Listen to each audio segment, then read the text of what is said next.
So, thank you very much for your interest in this author meets critics panel. And thank you very much, Jeff, for presenting your book, and Meredith and Jeff for commenting on it. So, I think it can be pretty much informal. The main idea is for you to have an opportunity to engage with the author and for us to ask a few questions as well. So I think most of us will have, as you will realize, up to 10 or 20 minutes to talk. Jeff will introduce the book, we will raise a few questions, and then Jeff will respond to our questions. And toward the end of the meeting, there will be, I think, ample time for a Q&A. If any questions arise in the meantime, please let me know. I was saying that for those of you who arrived a bit later, the Q&A will not be recorded, so don't be afraid of asking any questions. If you prefer to use the chat for questions, that shouldn't be a problem neither. Okay, so the floor is yours, Jeff. Thank you very much again for accepting our invitation. And thank you very much for having me on to talk about this book that comes out next week on June 10th. And it's so fitting that, Araldo, you would be convening this because he was part of a workshop in Paris early in the creation of this book. I've actually interacted with all of the participants in this about the book and talked about it as it was evolving. But Geraldo was part of a workshop in Paris at the American University of Paris, in which I talked about an early stage of the book with a Thai exile commenting and a Hong Kong exile, the poet Tammy Ho, commenting as well. And that discussion did a lot to shape this. So the book is called The Milk Tea Alliance, Inside Asia's Struggle Against Autocracy in Beijing. And while it is about this configuration called the Milk Tea Alliance, which is a very loose kind of connection between activists from different parts of Asia, it really does focus on three places. And they're not the only three places that could be talked about with the Milk Tea Alliance involved. But it talks about Hong Kong, but especially Thailand and Burma.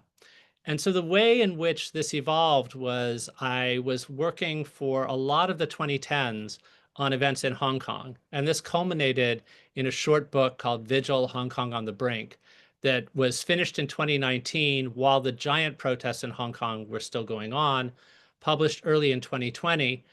And immediately after the book came out, the national security law was imposed on Hong Kong. There was a crushing of the space for civil disobedience within Hong Kong. But simultaneously, the events of Hong Kong were proving inspirational to protesters in different parts of the world. In many different parts of the world, including some specific techniques to deal with tear gas, some specific techniques of being flexible in choices of targets, of places to gather, that was influenced everywhere from Minnesota to Minsk. So all over the world, but particularly in some other parts of Asia. And so I felt after that book came out that I wasn't finished with the Hong Kong story. And I wanted to write an updated edition of Vigil or a sequel to Vigil. And I wanted to keep working with the same publisher, which I had really enjoyed, Columbia Global Reports, which is great at producing these short books. And they basically told me, thanks. They basically told me, no way. All we do are contemporary-minded books. Everybody would want to do a second edition. We're a small operation. They do a really hands-on thing. It's a small staff, 5 books a year or so. If we started doing second editions or updated editions, that's all we would do. And so I said, oh, darn, I really wanted to, I thought there was a story about it because it wasn't just what happened in Hong Kong, but the kind of ripple effects of Hong Kong.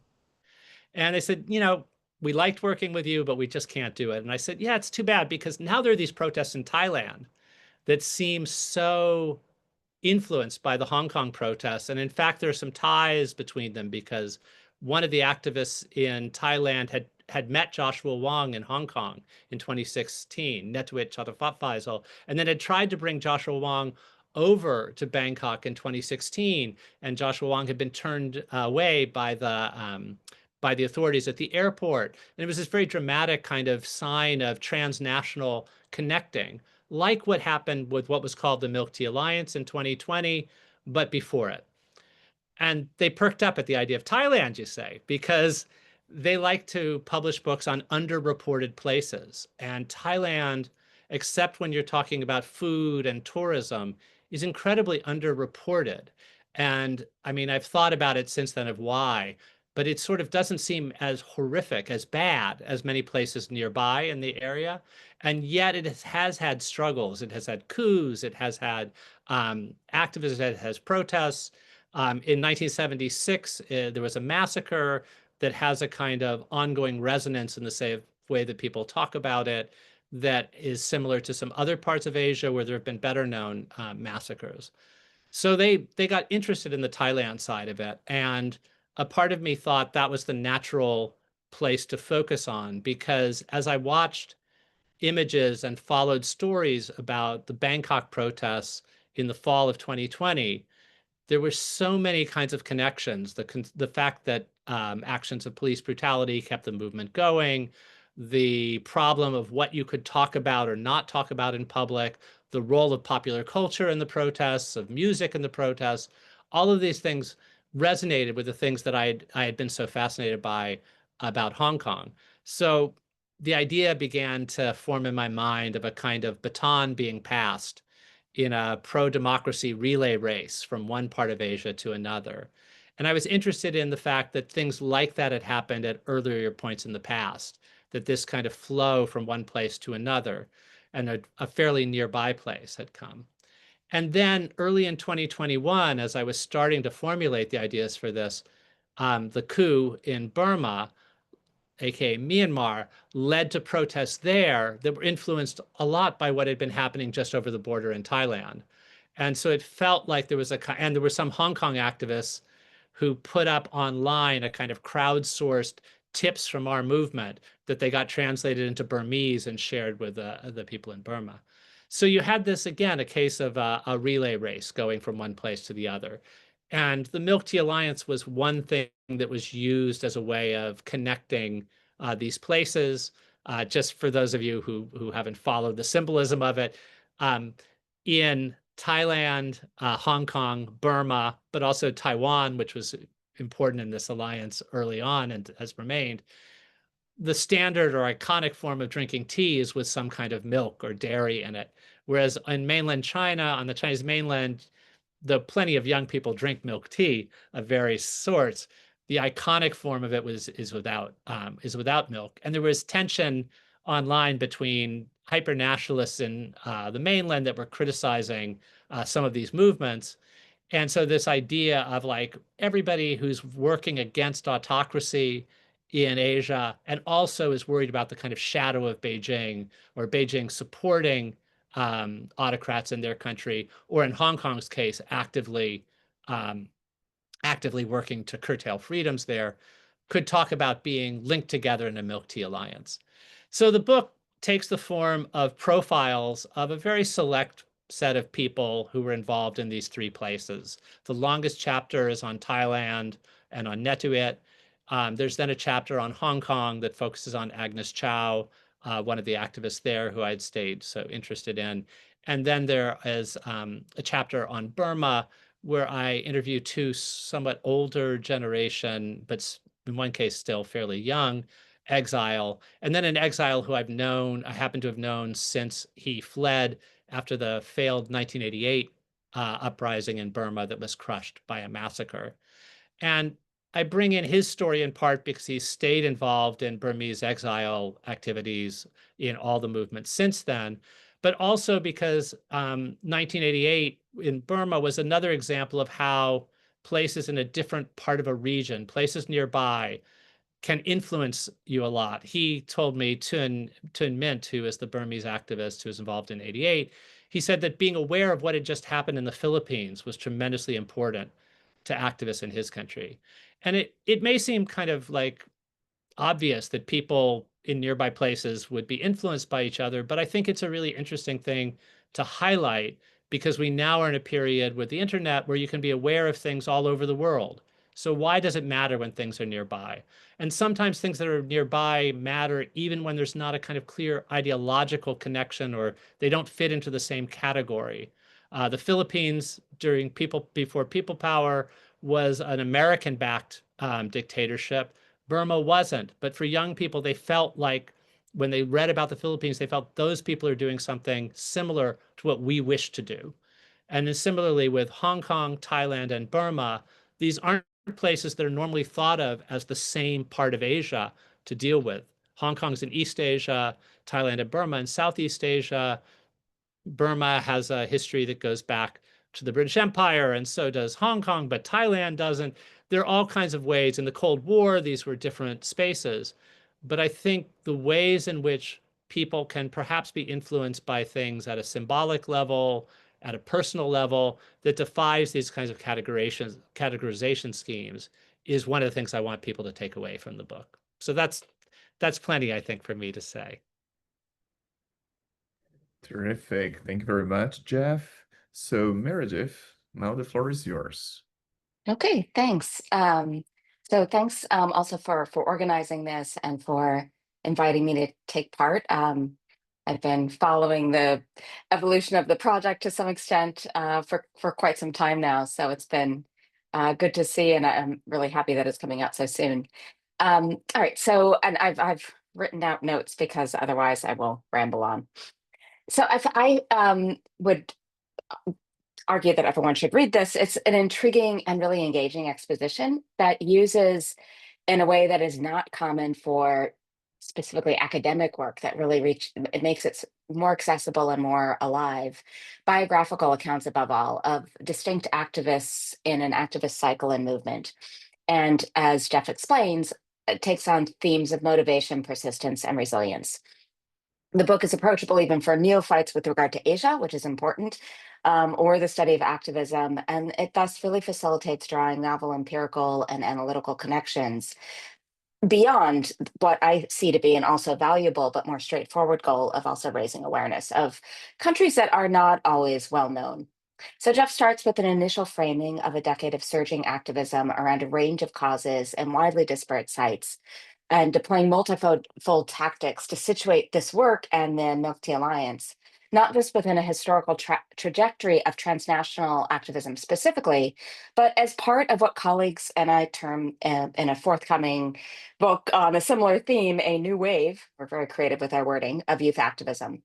So that framing raises three core questions I would suggest. One is, what's new to the Milk Tea Alliance? Second, is this mode or movement specific to youth and why? And third, how coherent should we understand this apparent wave to be? So first, on the Milk Tea Alliance's transnational activism, Jeff notes that while its origins are a bit hazy, the Milk Tea Alliance moniker gained prominence in April 2020. That's a moment that's infamous also as right in the midst of the terrible first wave of the COVID pandemic. Perhaps all the less surprising then that an online campaign would take on such quick and strong salience, and that individuals would scroll farther outside their usual cliques and silos than might otherwise be the case. Even as, and this is also important, even as they also defied curbs justified in public health terms on physical congregation and mobilization in these states. While specifically transnational mobilization, especially solidarity campaigns of various sorts, these are often low risk, low effort. They're sometimes informed by comparatively thin knowledge of the case at hand. They may carry ambiguous aims beyond moral support, or more cynically, virtue signaling. They can be more consequential, and arguably the Milk Tea Alliance has been among that latter category. This movement is especially helpful, indeed, for probing the limits and affordances of online border crossing, though still nationally rooted and framed engagement. What is perhaps most novel and promising is that it links a set of movements, from propagating common discursive frames to disseminating tactical playbooks, to a form of really boomerang activism at the grassroots level without roping in elites as agents. That's the sort of protest swapping that Jeff details, beyond generating mutual awareness and encouragement. That's important, but it doesn't necessarily accomplish as much as some might think. So that sort of profile for a movement is not wholly new, but I would suggest it harkens back more to the New Left of the 1960s and 70s than, for instance, global support for the Arab Spring more recently.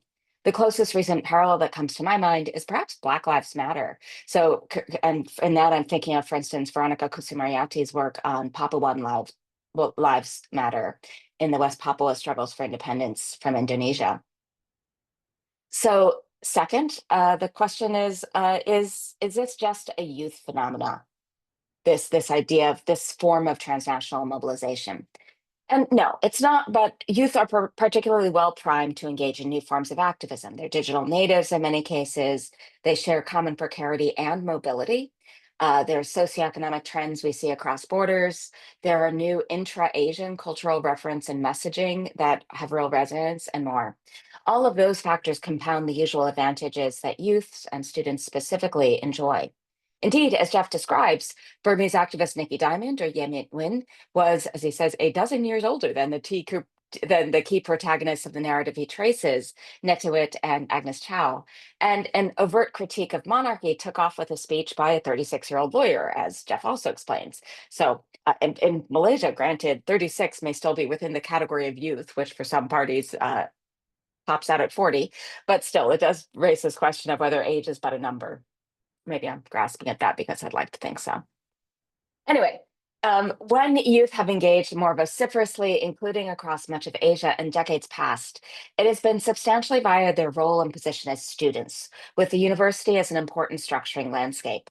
That is changing to a significant effect. So clearly, students still play key roles. Think of the place of Chulalongkorn University in Thailand, as Jeff describes, or there also Thammasat and other institutions, or of groups like Scholarism in Hong Kong. But we find present-day movements to be more widespread, and for individuals' activism to persist well beyond graduation, facilitated by, for instance, social media that compensate for the mobilizational advantages otherwise of being on a university campus. Third, we could ask how coherent this wave is. It's not really coherent, but there's a willingness and capacity to find points of connection and common frames of reference, and that matters. What links the core nodes of the Milk Tea Alliance is protest against Chinese intervention in one reading, that's sort of the initial frame, or wider anti-authoritarianism in another, and that seems to become more dominant. The first of those lenses does seem to miss much of what actual movement messaging has conveyed really all along. The latter is awkwardly broad, though, especially given the range of backsliding and authoritarian subtypes at issue. But we can see this effort to draw parallels in the conscious tactical and semiotic echoing that Jeff describes, not just the actual claims presented, but also the deployment of umbrellas, pot banging, of hand gestures, songs, etc., transmitted and deployed across borders. We might still ask, though, where Milk Tea Alliance, or this wave more broadly, does not resonate, or not so much among youth specifically.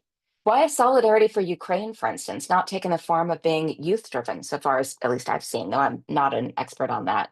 Or particularly close to home, and where Les Miserables is set to open this season at a Trumpified Kennedy Center, why has a decided authoritarian turn not added the US to the roster of Milk Tea Alliance affiliates in any substantial sense, or even sparked sustained youth pushback, one might argue?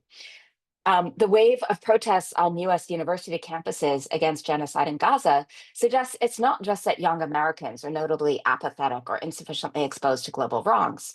Indeed, segments among American youth, including students specifically, are among the heralds of the MAGA movement. It may be that physical and or sociocultural proximity matters more than the fact of an online transnational campaign might suggest, that the countries of East and Southeast Asia are fairly close in those respects may facilitate mutual concern and attention. But especially what Jeff's book conveys, perhaps best of all, is the concrete practices of brokering and frame bridging at play, mechanisms at the heart of making this movement work. What jumps out at me from among those factors is both the still absolutely central role of motivated individuals, movement entrepreneurs in resource mobilization jargon, who meet in person, accepting unusual risk to solidify points of connection and create an interpersonal lattice, undergirding an amorphous online community, and such technical factors as the choice of language used. While translation apps and the like may help, so many of the memes and messages the Milk Tea Alliance circulates are in English as a lingua franca. But implicit in that choice of language is still, we should acknowledge, a class and perhaps territorial, urban-rural dimension in terms of who within these polities is most likely to feel comfortable using English, at least beyond a few slogans. I'll conclude by suggesting 6 factors that I find to be quite notable in this wave of mobilization, and in the Milk Tea Alliance specifically, for those of us who study activism and youth activism specifically. First, it's the role of religion, not as a new frame for activism, because it's not new, obviously, but as a resident, perhaps newly or differently resonant normative framework and instigator. So thinking of Buddhism for Netuit, or Islam among activists in Indonesia or Malaysia, or Christianity, for instance, for some in the US.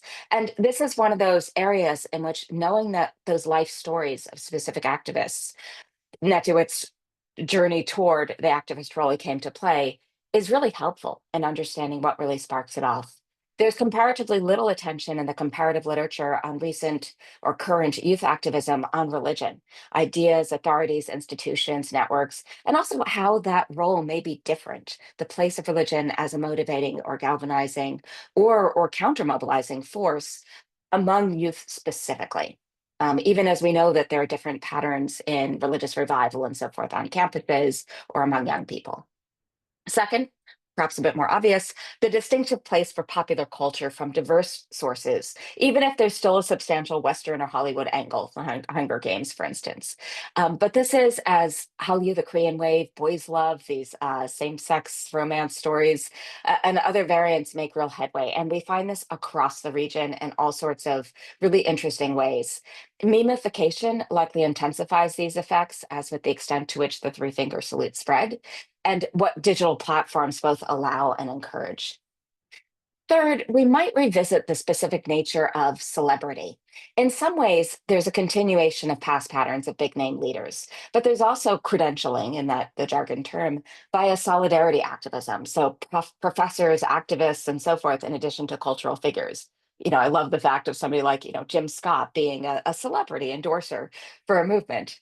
But one key change when we look at that nature is women and queer folk, as well as youth, like really young people. Joshua Wong, when he was just starting off, as iconic spokespeople. And we can see in globally people like Greta Thunberg as well as being kind of a different type of leader than the iconic ones of the past. So whether it be Bono as a superstar, or having just gone to a workshop last week on the 50th anniversary of or 70th anniversary, I guess it is, of the Bandung conference in Indonesia, people like Nasser. Okay. Fourth, um, is the role of publishing, including progressive and dissident publishing houses and bookstores. It may seem retro in an era of social media, but both hard and soft copies of publications circulate. Bookshops and book-related events offer in-person social sites, again, to pick up some contentious politics jargon, beyond university campuses. And the tactical genre celebrates a level of intellectualism that might seem at odds with what Anita Besa in Melbourne, for instance, calls jocular visuals. These are often self-deprecating, attention-grabbing, humorous takes on activist causes, or short forms like TikTok videos and the like, even as those also proliferate. And here I can mention the in-process work of Jeff's sometimes collaborator, Wichuda Tiratana Bodhi at Cambridge, on the role of these publishing houses and bookstores across the region. Fifth, we have the space of exile and borderlands, which is something that so warrants a lot more investigation in the literature on contentious politics and mobilization. There's some, but there needs to be a lot more, especially as we see such fluidity in terms of where activists are.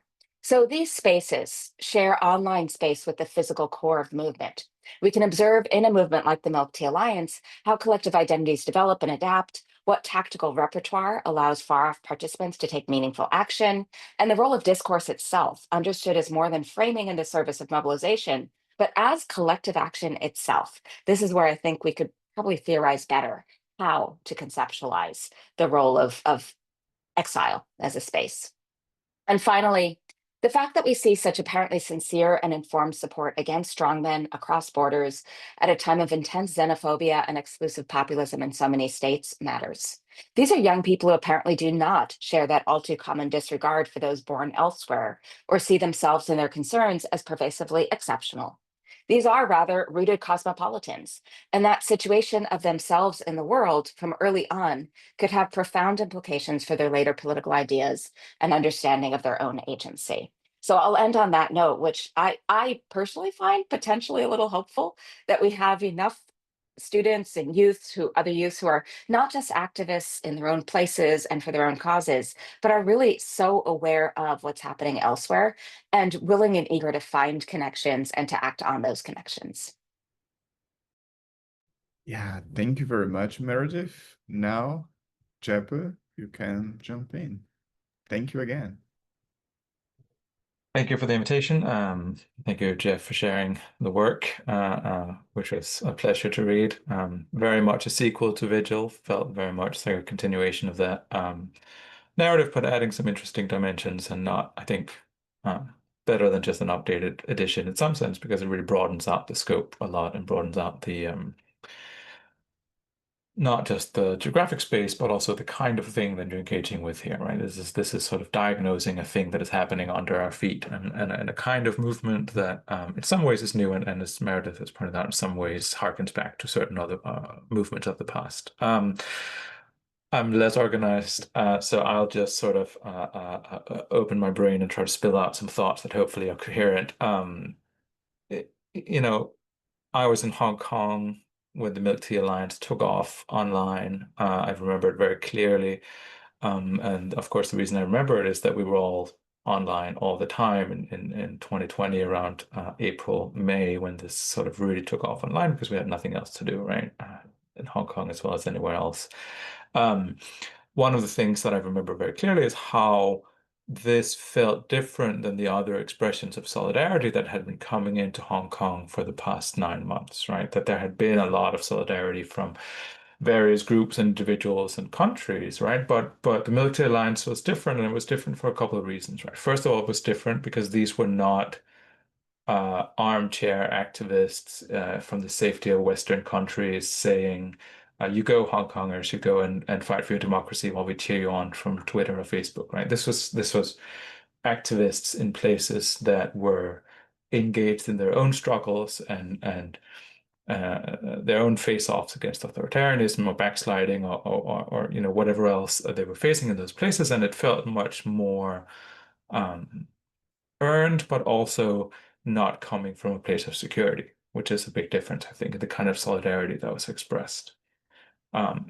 The other aspect, of course, was that this was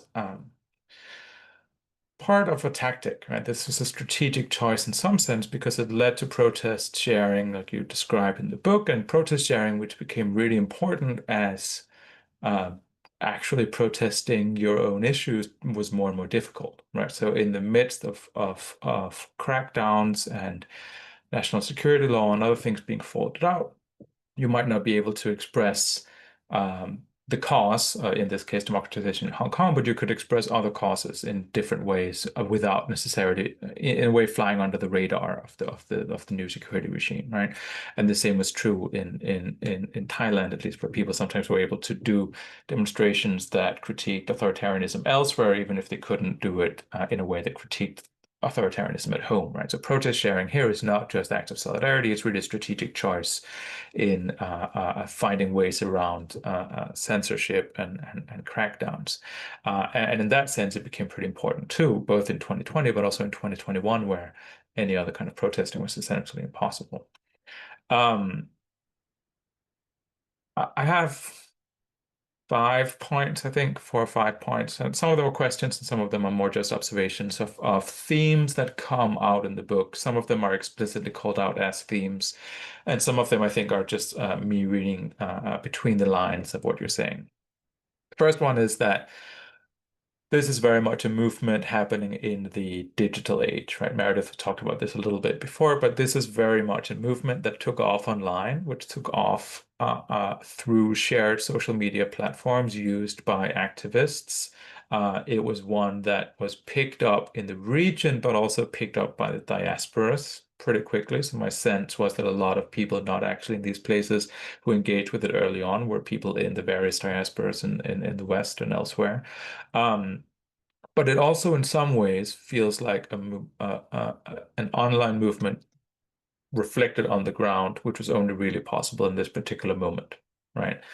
And I say that for a couple of reasons. One of them is COVID, as we already talked about, right? This was the moment where everybody were actually online and spending a lot of time, and they found ways of sharing protests when they couldn't actually protest on the street as much. But the other reason is that it was very much a Twitter-driven thing, a specifically Twitter-driven thing. It was reflected elsewhere on Telegram and Facebook and elsewhere, but it took off on Twitter, and that was sort of the home for the first year or two, right?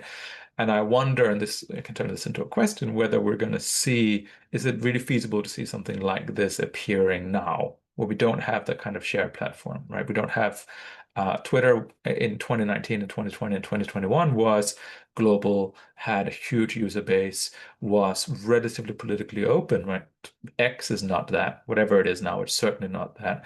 And there isn't really anything that has replaced it, to my eyes, when it comes to that kind of global activist space. So I wonder if something like this in a slightly more shattered social media landscape is even possible, right? And it feels crazy saying this 4 or 5 years later, but it does feel quite different right now. Second thing that comes out is that this is also very much, because of the people you're talking about, a story of exile and protest diasporas, right? And Meredith touched on this, and I think this is a really key phenomenon, which obviously isn't unique to today, right? You know, Jeff, we talked before about Tim Harper's book Underground Asia, and the kind of moment in the interwar period where specifically Asian activism and nationalism and anti-colonialism went transnational, fully transnational, and existed in all of these transnational spaces, right? So it's not that it's new, but it looks in a specific way today, right? And Hong Kong, for example, this is what I know the best. Hong Kong today feels like the Hong Kong protest movement has gone fully transnational in large part because of the forced exile of a ton of people, right? A lot of people that are studying abroad and are not planning to come back. A lot of people have uprooted themselves and their families and moved abroad. And this leads to this diasporic phenomenon, which is a diaspora created and driven by the protests themselves and the response to the protests. And there's a question here too, which is, first, how is this different from the kind of transnational protest movement we've seen in the past? And second, is this sustainable? Is this going to get much harder for places like Thailand and Myanmar in a world that, again, in the last 5 years have become even more anti-asylum, anti-migration, where right-wing populism in the countries that a lot of these protesters moved to are making it harder to actually get that kind of status, right, as kind of protection, or even just getting student visas is basically impossible for Hong Kongers in the US now, right? So are we seeing another shift where this is a particular moment in time when it might be closing down? Third point is that this is obviously a book about thinking in space and thinking horizontally across different national struggles, but it's also a book about thinking in time, right? You end on this going back to Sun Yat-sen in Japan and thinking about how previous struggles against a different leadership in Beijing also happened outside of China, and this is kind of similar to the Milk Tea Alliance in some ways.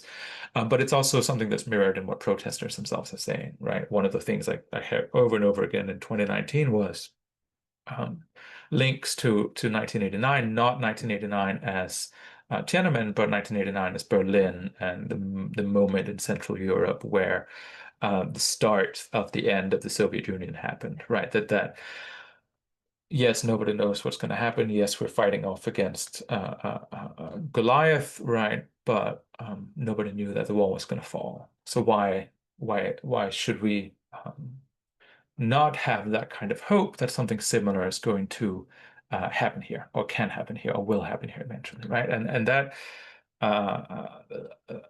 placing protests in a long historical trajectory that both stretches across space but also stretches across time seems extremely important for this these movements that are involved in the Milk Tea Alliance, right? And again, going back to Hong Kong, the obvious parallel here is thinking Hong Kong in the 2020s and the protest diaspora that has appeared, thinking that alongside Tibetans and the Tibetan experience of moving abroad and continuing the struggle outside of Tibet at the moment where the Chinese state cracked down on the possibility of protesting in Tibet, right? So there's comparisons and there's a historical thinking among protesters.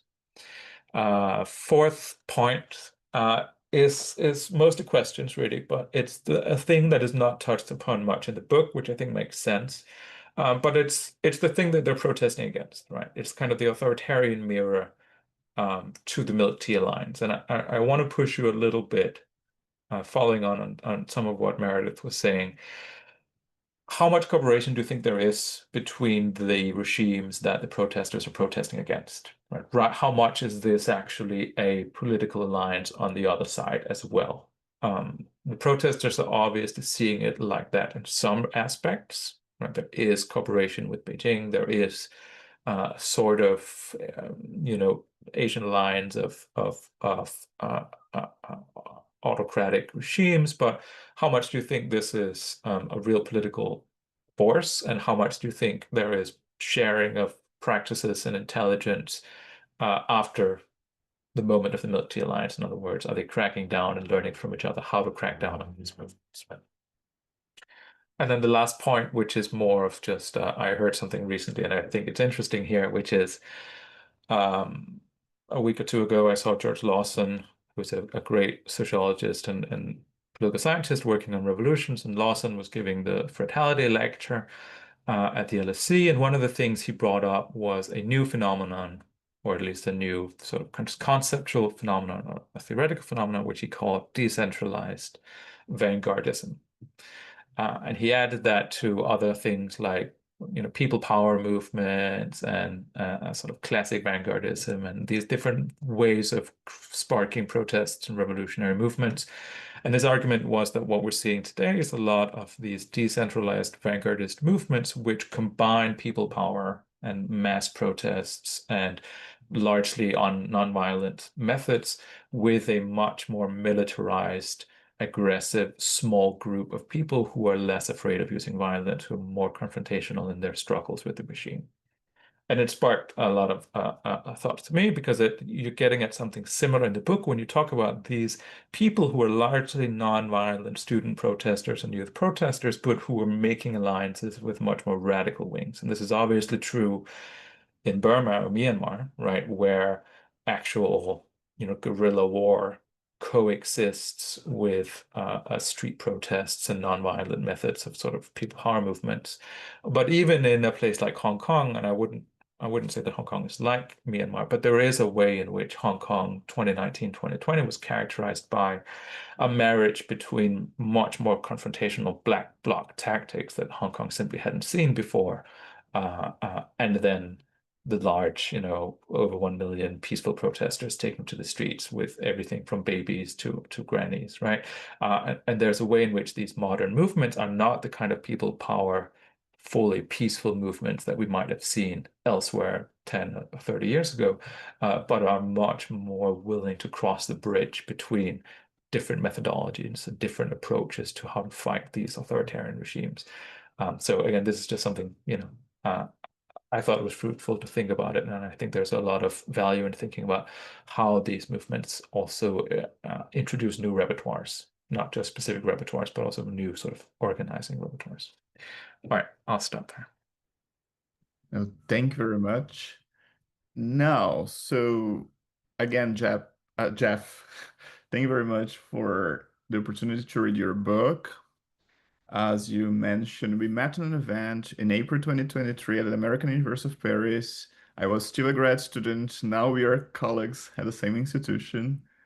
So I would like to reiterate what Meredith said at the very beginning, how accessible the book is and how important it is, especially for young scholars like me, pre-tenure, to see that we can produce this kind of scholarship that people beyond academia will be able to understand. So from this point of view, I especially appreciate the chapter on Thailand. And I agree with you, especially given how, between Burma, Thailand, and Hong Kong, Thailand is perhaps the case that most people in English-speaking countries are unfamiliar with. And I think that's exactly the kind of material that works very well in a course about, I don't know, transnational activism, the politics of social movements, and so on. And I was curious from this point of view why the chapter on Hong Kong is comparatively so short, but that's another question that we can discuss later. So I have a few questions and comments, perhaps too many. Let's see, about the overall arguments of the book. So I'd like to say first, I see myself as an intellectual historian / political theorist. So many of my questions will be precisely about the role that certain concepts or the ways in which you tend to identify historical patterns in the book. So my first question for you is, I think on the very first page of the book that you say, or you compare the decade between 2014 and 2024 with the 60s, especially given the importance of student activism in both decades. I found the comparison compelling, but I was curious about how do you see the Occupy Wall Street movement that starts in 2011, and I think may have contributed to the wave of youth and student protests that you describe in the book. So my first question for you would be how or whether you would include Occupy Wall Street in 2011 in what we might call, I don't know, a long 2010s historical narrative. So that's my first question for you. The second question is about something you say on page 11 when you talk about exhaustion to describe the Hong Kong protests of 2019.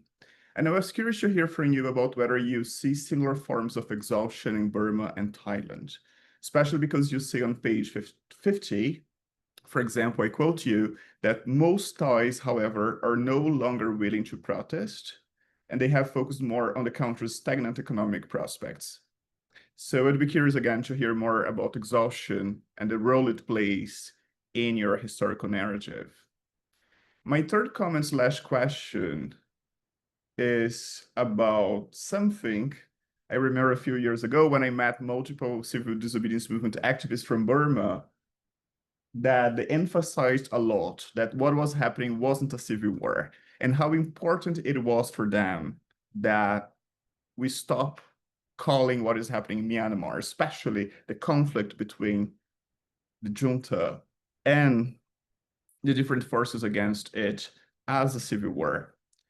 So many Burmese activists have insisted from this point of view that for sure ethnic conflicts still prevalent in the country, but the fight against the junta is rather a liberation movement or a revolution. And okay, many of them ask, for example, would use a category such as civil war to describe the fight of, I don't know, a people against an authoritarian regime in our context. They say no, hence that's not how you should be describing what is happening here. And I know that we have many reasons perhaps to disagree with this interpretation of what's happening in Burma, but still I think it invites us in a very interesting way to reconsider what it means to use your phrasing as to stage a civil war against the junta. And more broadly, it's interesting as a question, I would say, because it forces us to ask ourselves where the line between civil wars and revolutionary action lies in contexts like Burma. So my fourth comment / question is about the chapter from Thailand. You mentioned Wasana, who is a friend in common. And I was expecting from the very beginning of the book, when I started reading you and the ways in which you try to think about the ways in which all these activists are, after all, identifying in China a common enemy. I was expecting you perhaps to engage with her book, The Crown and the Capitalist, the Ethnic Chinese and the Founding of the Thai Nation, in which she reconstructs the history of Thailand's relationship with China, and she complicates the idea, to use again one of your passages, that after decades as a staunch American ally, Thailand was getting closer and closer to China in diplomatic terms. Basically, what Wasana shows is that it has been happening since the 19th century, especially given the alliance between the monarchy and China. So another thing that I just to mention something you have just said, another thing that I would say she shows very compellingly is how Thailand, all these arguments about how Thailand was never colonized, was a way of actually making it impossible for people to see the ways in which basically the Thai monarchy was cooperating with the British Empire to avoid former colonialism in the country. And so the question is, can we actually still say that Thailand was never colonized from this point of view? But my main question was pretty much about, I think curiously that Wasana's argument, despite this small perhaps tension in your arguments, helps you make your point. It shows, okay, so basically the historical process to which both Thailand and people like Natwit, who are ethnic Chinese as well, belong, help us understand what's happening in this country as well. Because the history of Thailand has been somehow linked to China for almost 1.5 centuries. So there's a long comment. Let me see. My next comment is about fund-based activism. I think Meredith has talked about that. I remember I suggest you should mention that in the book back in Paris. But I was still expecting some more detailed analysis of the role of fund-based activism in this new youth student movements you're describing, especially given the role of women in these movements, which sounds curiously somehow contradictory. So you're talking about young women who watch boys love TV shows more than perhaps young men who are gay, but still they seem to be a kind of key diplomatic or international force in translating to international audiences what is happening in the country. So I think what's curious for me coming from Brazil is that if you go on Twitter, especially a few years ago, I think that's something we can still track. And you see, I don't know, the first time when Thai BL actors start being openly against the new monarch, more or less open, and against the new prime minister, what happens is that many gay teenagers in Brazil start paying more attention to Thai politics and Southeast Asian politics than perhaps scholars inside universities and so on and so forth. So what I find interesting, and perhaps that's a new phenomenon, I was really thinking about that given Meredith's comments, but what's happening here that given the ways in which, very young women interested in content about, I don't know, gay couples become such a strong international force that makes it possible for people across the world to understand what's happening in a country to which, in general, people don't pay attention. So I was curious about that and how perhaps it might have helped, shed further light on the phenomenon you were describing. So I think I'll stop here. Perhaps I will make a final comment about the ways in which you have tried to separate what you call early 20th century Asian revolutionaries, that's in the conclusion, and who embraced, according to anarchism, socialism, and Marxism, Leninism, and new student movements today who were not perhaps influenced by these ideologies. I don't know. I think there are a few people in the room who can contribute to this conversation, but I have the impression that I see many of these young activists directly engaging with socialism, and especially social debates about socialism in the US and the role that socialism, for example, plays in these discussions. I think it's very important in contexts like Burma because it's about the economic shape of the country after the revolution and so on and so forth. So I was curious about whether you can see any kind of continuities from this point of view in your historical narrative between those ideologies and how they have been influencing activism from the alliance today. Meredith has mentioned that, but I think one of the key examples that seems in the internal narrative of the book to contradict your argument is Natwit's interest in James Scott's book on anarchism, right? What's happening actually here? The same applies to the ways in which he criticizes capitalism and so on and so forth. So in general, I think you tended to focus more on how religious ideas and Western political thought influenced people like Nat Witt. In contrast, I think we might try to shed further light on how, yes, anarchism, socialism, and so on have been influencing these young people again and again and again. Um, and I'm just saying that because you say, and that's a very strong, I don't know, political or historiographical thesis, you say on page 80 that most Milk Tea Alliance members are ideological different from early 20th century Asian revolutionaries, right? This almost quantitative argument was very curious to me, and I was asking myself, isn't there perhaps at least segment of the movement that's much more open to these ideologies than you depict the movement in the book? So I think these are my comments. Again, I'd like to emphasize how wonderful the book is and how it contributes to debates about regions, especially Thailand, that most people are unfamiliar with. And again, I was very curious, perhaps to return to my original question, I was very curious now as an editor about how you have this huge detailed chapter on Thailand, then a very short chapter on Hong Kong, and finally, yeah, a chapter on Burma that, yeah, falls between both. I was curious about why Thailand became so important in comparison to the other examples in the book. So I'll stop here. Thank you very much again, Jeff.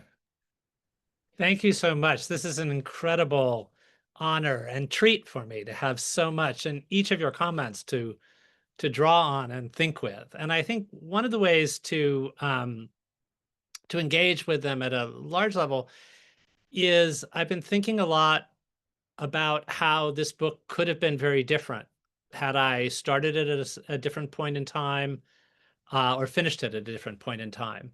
It's very much, it's not trying to be a kind of comprehensive history of the Milk Tea Alliance or anything, but it was rather these kind of selected things. And the way in which Thailand looms so large, in part because during the process of writing it, there was an exciting moment where it seemed as though Thailand was going to be this incredibly hopeful story where a political party that included some former protesters was doing so well in an election, and it looked as though the status quo might be changing. And I became so fascinated with that, and also so fascinated with Netuit as a figure who, and I've said this, I don't know of any equally interesting intellectual in the world under 30 right now.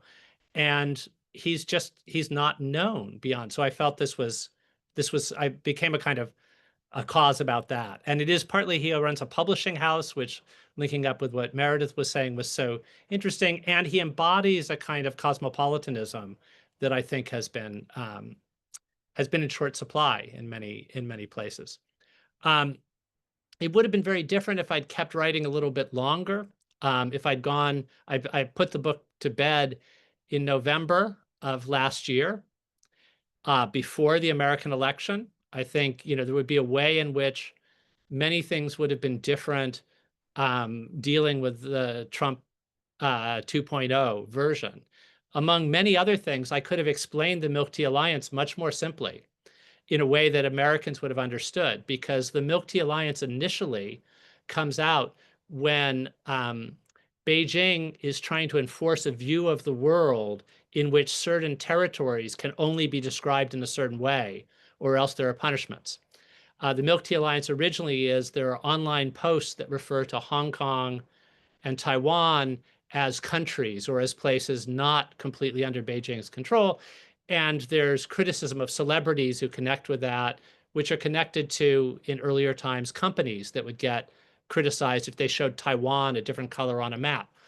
This was very hard to explain before 2025, but now I could simply say it is like the White House saying that unless you use the term Gulf of America for what every place else is describing as Gulf of Mexico, there will be repercussions. And this was a kind of parallel that suddenly it doesn't seem so exotic that you have Beijing trying to enforce the way Taiwan is presented on maps. It sort of fits in with a strongman autocratic pattern in a lot of other places. So that would have been different. If I'd ended the book a little later, I would have been very tempted to bring South Korea in to the book. Whereas it's not a milk tea alliance place, but the role of popular culture, the role of young people in the protests against martial law, the role of young women in very, very prominent roles in the South Korea protests, there would have been a way of connecting these things. And actually, Netuit has traveled to South Korea to meet with other opponents of military conscription there, was immediately expressing solidarity there. It would be an interesting way to bring that in. So there is a kind of way in which timing mattered a lot. If I'd started the book a little later, I'm not sure I would have. There's been in the Hong Kong diaspora during the period I was writing it, and this may help explain why the Hong Kong chapter, what would have been different if the Hong Kong chapter had been bigger. It would have taken me into the connectedness of Hong Kong diaspora to Tibet in particular, diaspora activists, and also to some extent thinking of the Uyghurs. And there's a way in which that too might, I mean, it fits with the way in which people in those places are thinking of the Chinese Communist Party almost in ways like some within Myanmar are thinking of the junta there as a kind of occupying force that's destroying levels of local identity. So it could have spun in many different directions. And as I was writing it, there was a moment where I included a vignette about a Hong Kong activist, Hong Kong diaspora activist, Joey Siu, who traveled to Athens with a Tibetan exile friend, and they put up banners together protesting the Winter Olympics being held in Beijing the next year, and they got arrested together. And there was a great thing where I asked Joey, I interviewed her long distance, said, are you still friends with it was a story of friendship leading to activism, which was something that I bring up in the book a lot. I love this story. I said, are you still friends with the Tibetan activists? She said, well, yes. When you get arrested together and thrown into a foreign jail, it cements a kind of bond between you that can be quite special. And there was this kind of thing about the sort of tangibility of some of these ties. About Occupy Wall Street fitting in and about just some broader questions, I guess one of the things I tried continually to write this for this imagined general audience who wouldn't necessarily know about the literature on social movements or political contention or about Asia. And I kept trying to think of stories to tell to try to get them intrigued to find out more in going in other places. But I guess I took it for granted that there were two ways in which activism are often studied that I wanted to look at the third way too. Then the two ways are, one is very global. And I resisted doing too much about the global 60s because I think there was a lot that was written after Occupy Wall Street about a global moment of unrest. Paul Mason wrote this book, Why It's Kicking Off Everywhere. And there was this idea of thinking in the global terms. And of course, some of that is there. You had Occupy Wall Street and Arab Spring around the same time, and you can think about those kinds of things. And even though in the beginning of the book, I mentioned this kind of global 2010s, I withdrew from that pretty quickly to say, like, of course, people are going to think about the global. And young people in Asia are very interested in Greta Thunberg and others. There are many global signifiers going on. And then the other way of writing about it tends to be to go deep into one place and to think about traditions being passed on within a single part of the world.